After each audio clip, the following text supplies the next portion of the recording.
why does it do that? My head wasn't cut off in the viewfinder before. Ladies and gentlemen. Ladies and gentlemen. Please stand by. Ugh.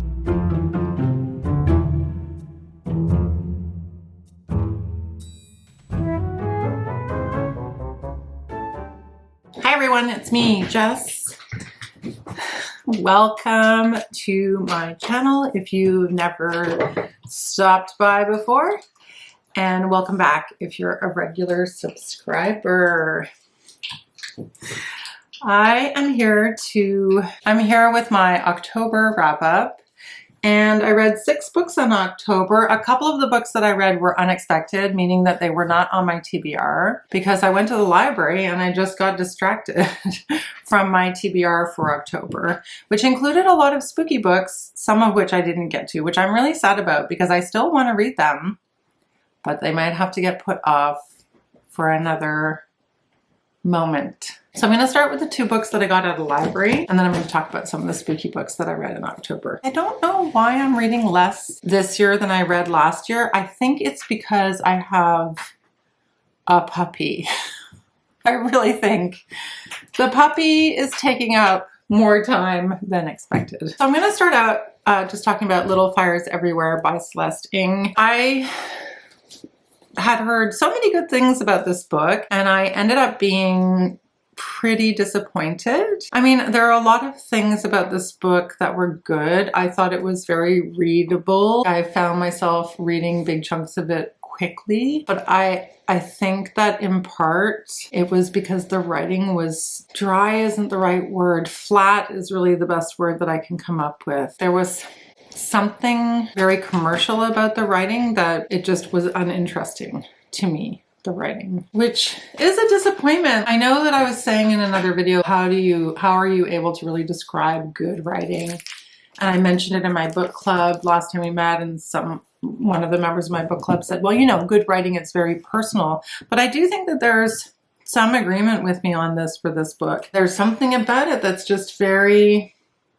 this happened, and then this happened, and then this happened, and then this happened, and this character did this, and this character did that, and this character was like this, and this character was like that. That was my first issue with it. And then I also had a really difficult time connecting with any of these characters. And then once I thought, I started reading it, I thought I would connect. Anyway, I should probably tell you what the plot of the story is, because as I do, I get into my opinion before actually giving you a summary of the plot. So let me give you a quick summary of the plot if you don't know. The story is about the mothers in a variety of different circumstances, I guess you could say, but the main story is about the Richardsons and Mrs. Richardson, who is the mother of 4 kids, 2 boys, Moody and Trip, and 2 girls, Lexi and Izzy. They live in a suburban, what would that be called? Enclave called Shaker Heights in Cleveland. It's a fairly affluent neighborhood, and they own a duplex, or she owns a duplex, and she rents it out, and she ostensibly rents it out to people who are not as well off, but are, you know, deserve a leg up, at least in her estimation. For this story, she's renting one of the units to a single mother named Mia with her daughter Pearl. Pearl ends up becoming pretty attached to the Richardsons family, especially the kids, not so much the mom, but more to the kids. And the kids of the Richardsons family get attached, the 2 girls anyway, get sort of attached to Mia. And so there's this funny relationship going on between these 2 women. Mia is this very bohemian type of character. Like, she is an artist, she's a photographer, and she has lived in 43 different cities or something over the course of Pearl's life. They move around a lot. She doesn't keep a lot of possessions, and she works very, very hard in part-time jobs. In the story, she's working at a Chinese restaurant, and she also becomes a maid of sorts, a house cleaner for the Richardsons, and gets a break on her rent that way. So she gets to know kind of the Richardson family quite well. But it's not the warmest of relationships between Mia and Mrs. Richardson. There's definitely a hierarchy established. And then there's another story within the story also about motherhood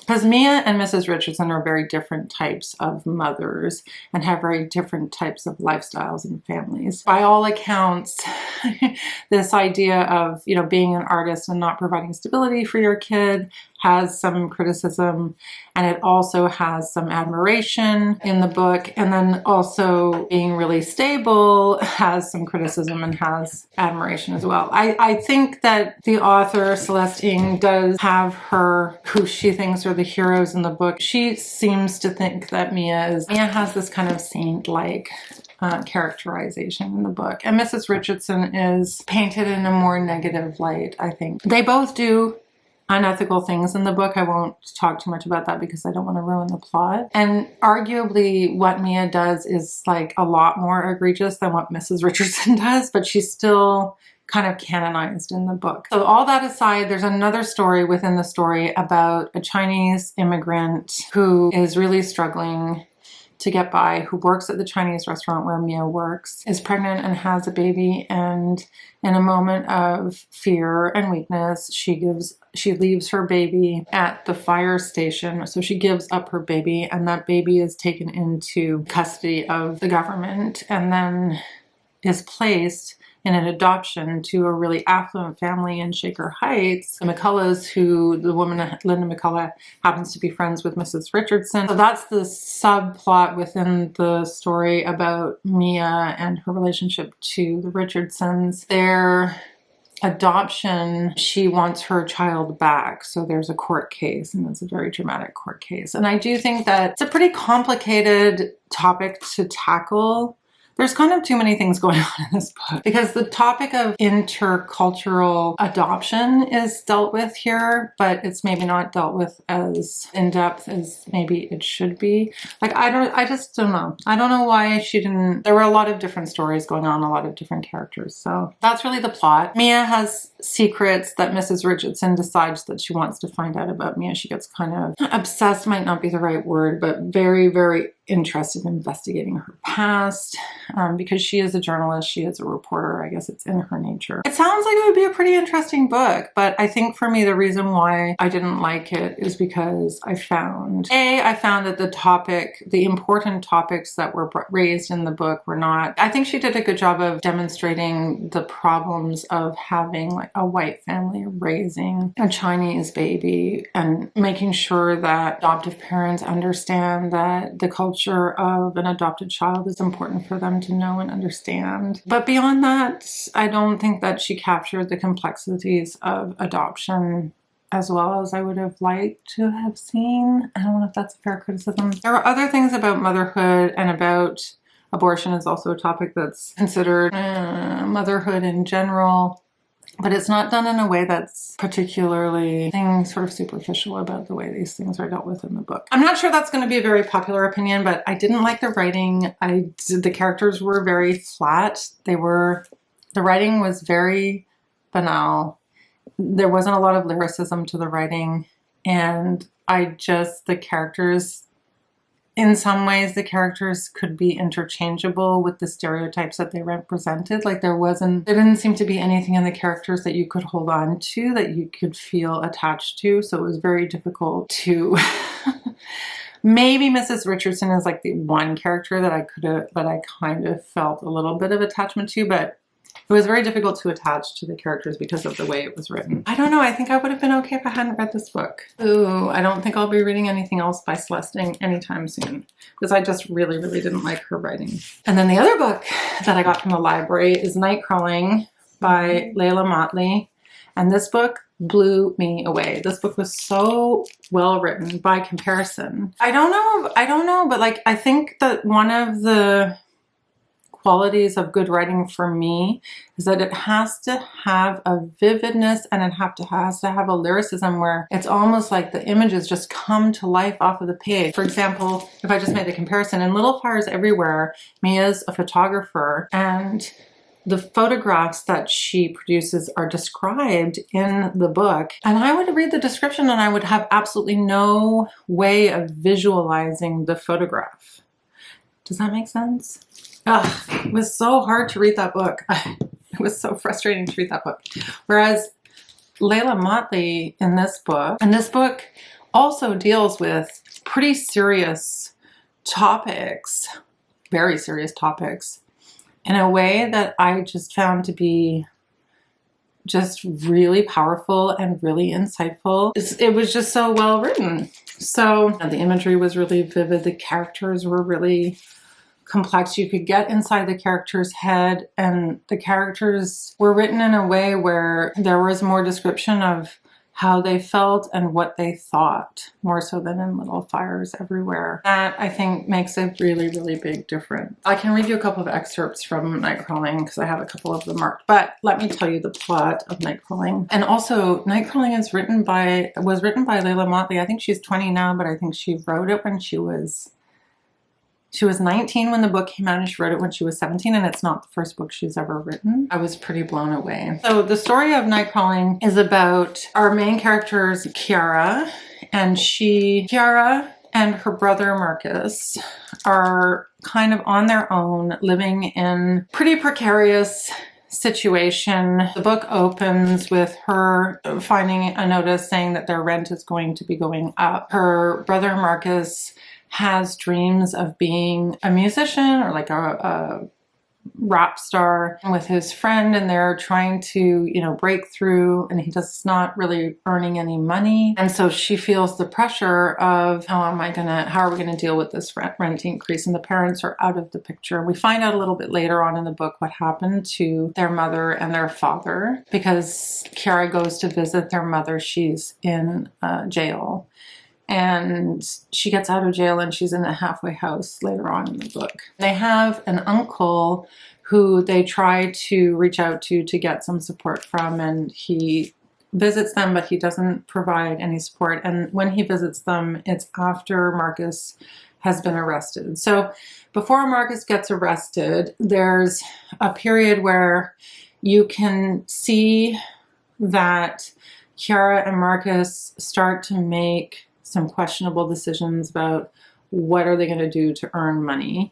And Kiara in particular starts to work as a streetwalker. It's just difficult to read about because you have a lot of sympathy for Kiara's character, because she's fallen into that situation kind of out of no choice of her own. If you think about these things, this is not a life that anybody chooses. And I think the thing that Leila Mottley captures really beautifully about this is that it's not that these kids don't have potential, or that they don't have talent, or that they don't have dreams. They do have dreams. Like Marcus wants to be a musician, and there's another character who's an artist and paints murals. That is really well captured here, that these are kids just like other kids who have a lot of potential, and nobody has put any effort into their lives in terms of the social system, the society, their parents, their communities. A lot of the way that the criminal network operates is through recruitment and through security. So one of the girls that Kiara meets is told that by her pimp that she'll be provided with protection, but one of the things about continuing to get protection is that she has to bring more girls into their group. What we discover a little bit into Kiara's experience working in the streets is that the police know who these girls are, and the police abuse the girls. The very people that they're supposed to protect, they are abusing. And when Kiara starts working at this, she is underage. So, it's a really heartbreaking story and a very difficult story to read, but it's super powerful and really beautifully written. It's an important one to read as well, just to demonstrate kind of what I mean about the writing. Okay, so she also has a friendship with this girl, Ale, who's like her best friend, Ale. And Ale doesn't know that she started to work on the streets, and Kiara didn't tell her because she felt ashamed. This is just a description of that when LA finds out. So LA says, "Were you going to tell me?" she asks, her jaw moving side to side now. Like if she moves it enough, it will release all the hurt that I can see coming up out of her. I don't know, I tell her. I really don't. Telling her would have been like saying, "This is my life now," like committing to the streets. Letting the streets have you is like planning your own funeral. I wanted the street lights bright, the money in the morning, not the back alleys, not the sirens. But here we are. Streets always find you in the daylight when you least expect them to. Nightcrawling up to me when the sun's out. I think she has a really unique voice. And there's another really good passage that I marked that really struck me about how the system failed her and her brother early on. She's talking about a girl that Marcus knew when they were in high school who is now working at a bar in the neighborhood. Her name is Lacey. I never really knew Lacey, at least not like Marcus did. She was his sidekick back at Skyline High, and I never saw them apart, not for almost 4 years. Then both of them dropped out a few months before graduation because neither of them had nobody to push them into fighting the hallways for that diploma, stuff them into the cap and gown. School's got as many potholes as the streets, always chipping, always leaving us to trip. Like, just that little paragraph there tells you why these kids didn't stay in school. So at a certain point, what happens is that a reporter comes to Kiara. I guess this is like the spoiler part. So if you don't want spoilers, maybe don't listen for this part of the review. A reporter gets in touch with Kiara because one of the cops commits suicide and mentions her in his suicide note. And now there's going to be a grand jury investigation into the cops who were taking advantage of these girls. And this woman, Marcia, is trying to get Kiara to agree to testify. So this is another example of the writing that is just so powerful in this book. This is a scene where she sees her mom again. And there's been a couple back and forth scenes with her mom where she's gone to her mom to ask her for information or for help. And often her mom turns around and asks her for help. So it's one of those kind of relationships. She says, once I turned 16, I was pretty sure I'd never see Mama again. Had my own funeral day just for her. Here she is, though, slipping her hands under the sleeves of her old Purple Rain sweatshirt. Didn't think you'd come. I nod. If Mama told me she was a shapeshifter, I'd believe her.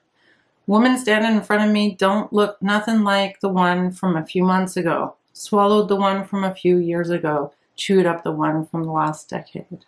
That's some seriously good original writing right there. Like, yeah. Anyway, can't recommend this book enough. I know it's a difficult topic, but it's a very, very, very good book. And all the more astonishing considering the age of the writer. I'm very glad that I got distracted by it. So those are those two books, and then I spent a lot of time on those. So I think I won't spend too much time wrapping these two. I read these two for a Halloween spooky vlog, which I will link in the description box below. They were both great. This one being particularly amazing. I liked Pine too. Pine is more of a YA.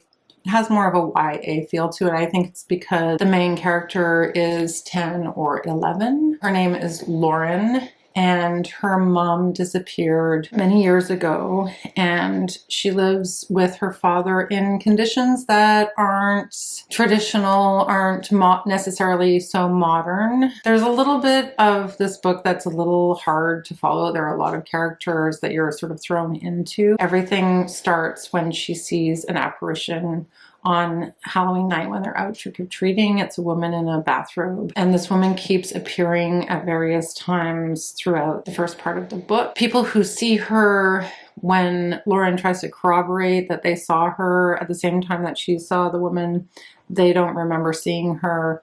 It's very, very creepy. It kind of shifts from being a ghost story to being more of a crime story towards the end of the book, which was a little bit strange, and it does wrap up really quickly, but I didn't mind it. It has really creepy vibes, and I really enjoyed it as a reading experience. It was a quick read. I thought it was pretty good. So that's Pine by Francine Toon, and the other one that I read was The Haunting of Hill House by Shirley Jackson. This is the first book by Shirley Jackson that I've ever read, and I really want to read more from her. This book was so well executed. It was such a good book. I loved it.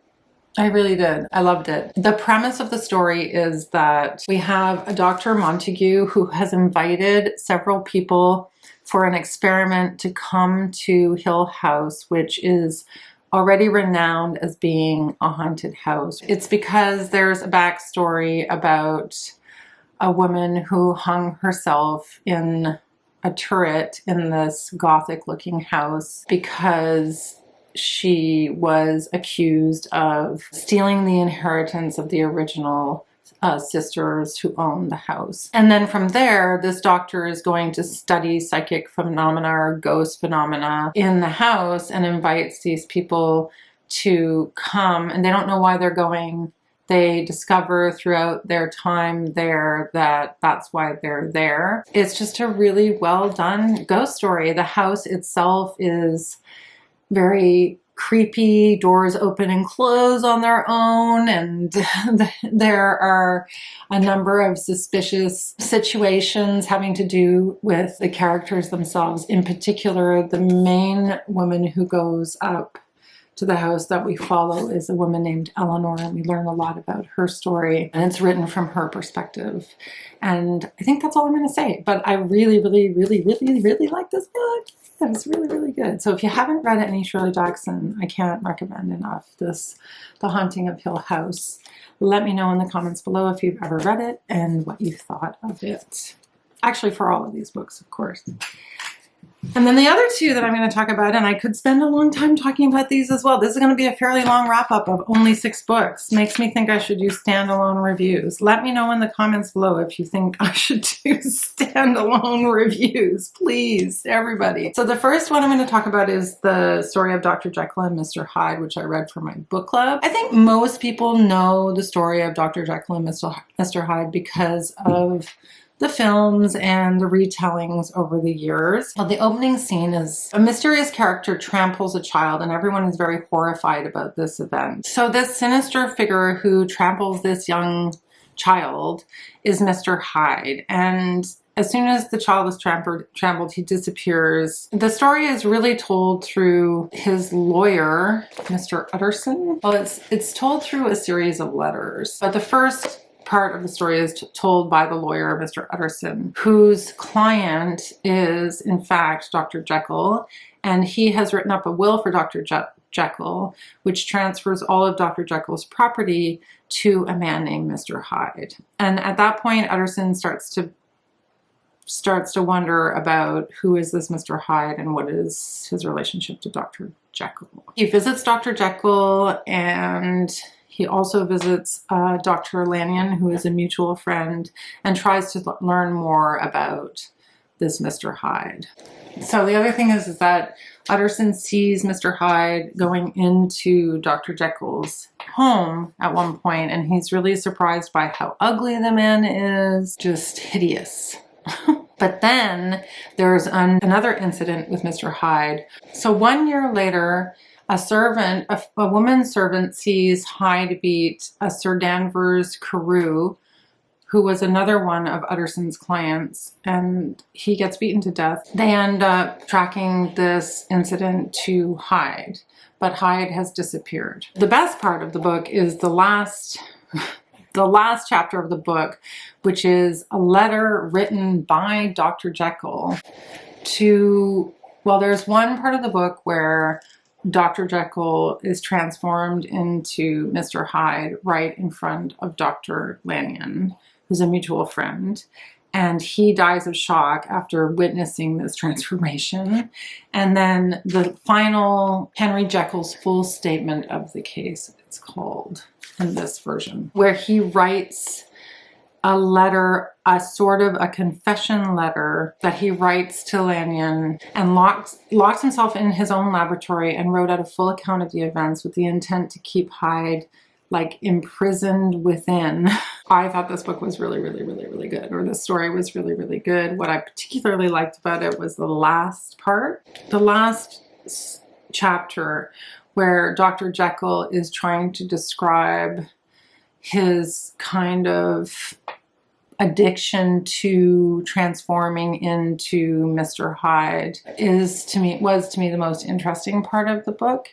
And it, of course, raises... So through the course of the story, Dr. Jekyll seems to be losing control over the impulse to become Mr. Hyde. And Mr. Hyde, the evil side of his persona is taking over, needs to be expressed. So Dr. Jekyll is losing more and more power over this duality or dual situation of Hyde being his other personality. It's a super interesting book, super creepy. Of course, there's lots to talk about and to think about. I think it's a very good, maybe critical look at class, but definitely there's the idea that we all have this repressed dark side that could at any point decide to take over. I mean, we're obviously obsessed with this novella. The Strange Case of Dr. Jekyll and Mr. Hyde. It's one of the most famous pieces of English literature,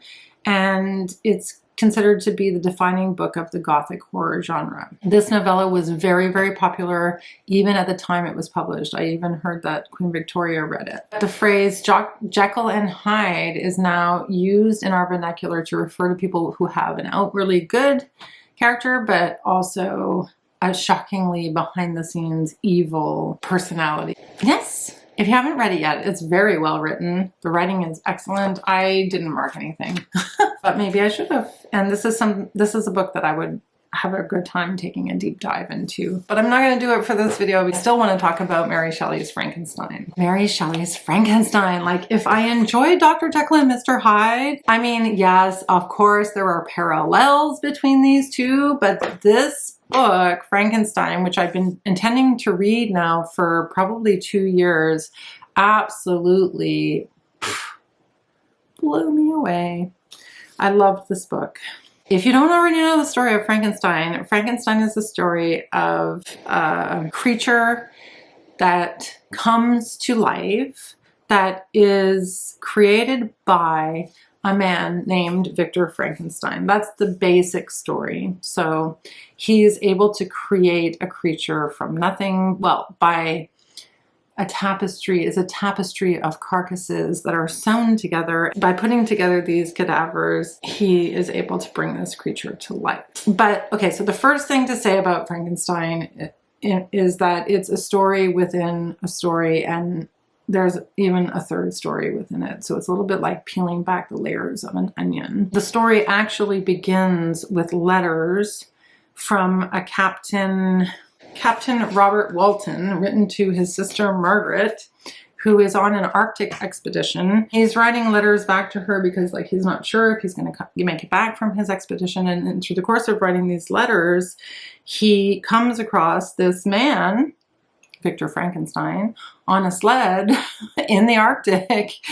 So it's told via this Arctic explorer who comes across Frankenstein, who is clearly disturbed and haunted by the consequences of his experiences, but he doesn't come to tell the captain about this until after he's been on the ship for a little while. Frankenstein tells Captain Walton about why he's so distraught and why he's in the middle of the Arctic.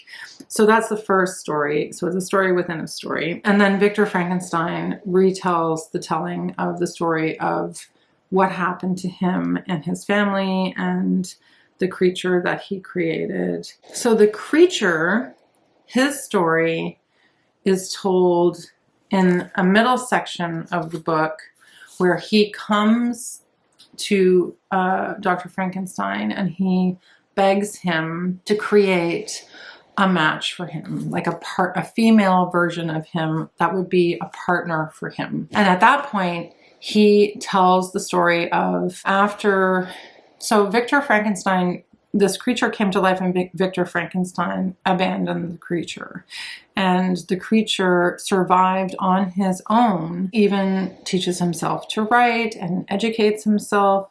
So beyond survival, he more than survives. He educates himself, but he's still a hideous looking creature and is not accepted anywhere in the world. So he has to live in the shadow. But when he appeals to Victor Frankenstein to make a mate for him, Victor Frankenstein refuses. So with the refusal, because he's like, I'm not going to make an immoral creature who's going to go out and do unethical things, because before the creature comes to him, he has already committed a murder. He's already murdered Victor Frankenstein's younger brother. So Frankenstein decides that he's not going to create another creature for them to go out and continue to do terrible things in the world.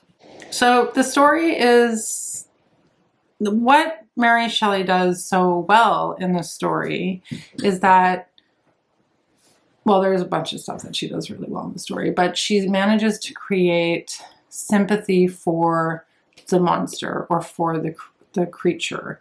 So that narrative of, or that idea of people are rendered ferocious by misery, she was quoted as saying. That's what she's able to demonstrate with the monster, the creature in Frankenstein. The creature doesn't have a name. They're able to really sympathize with the creature in the way that the creature's story is told and the way that he appeals to Dr. Frankenstein. And also because the creature has been able to improve himself, there's an idea that he is only committing these horrible acts because of the rejection of his creator. So then the other point, or the other important element of the story, is this idea of man being responsible for their creations.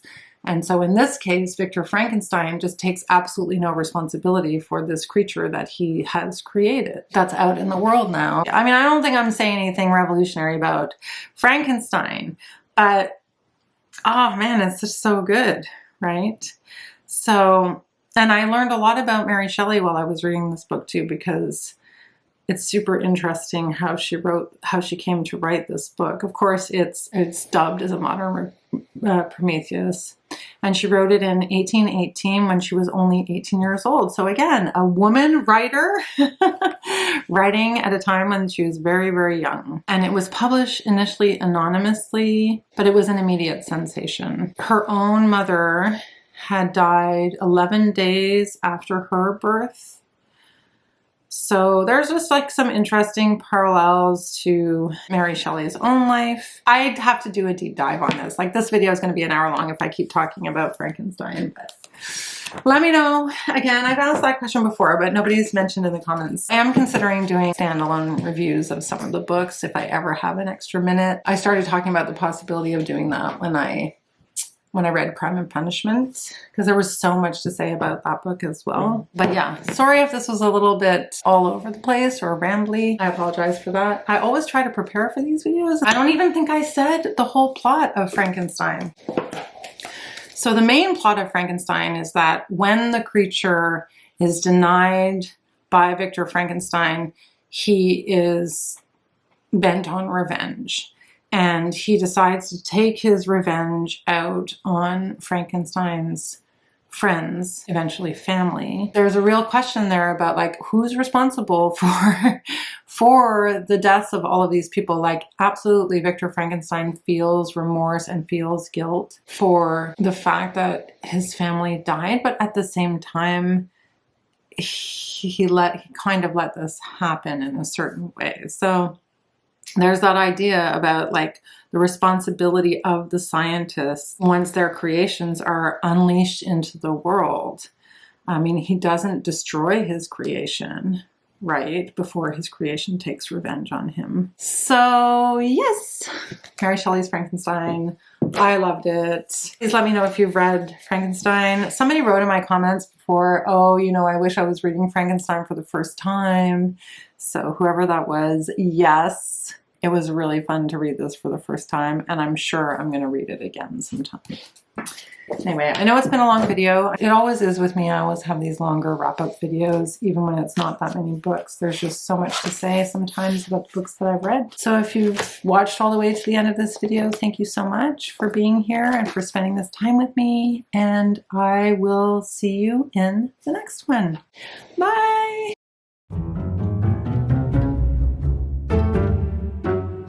What was I saying? What was I saying? What was I saying? Wait, no, that's not the right knob. There's so many knobs on this thing. I can't even turn that knob. Oh, forget it. That's, oh.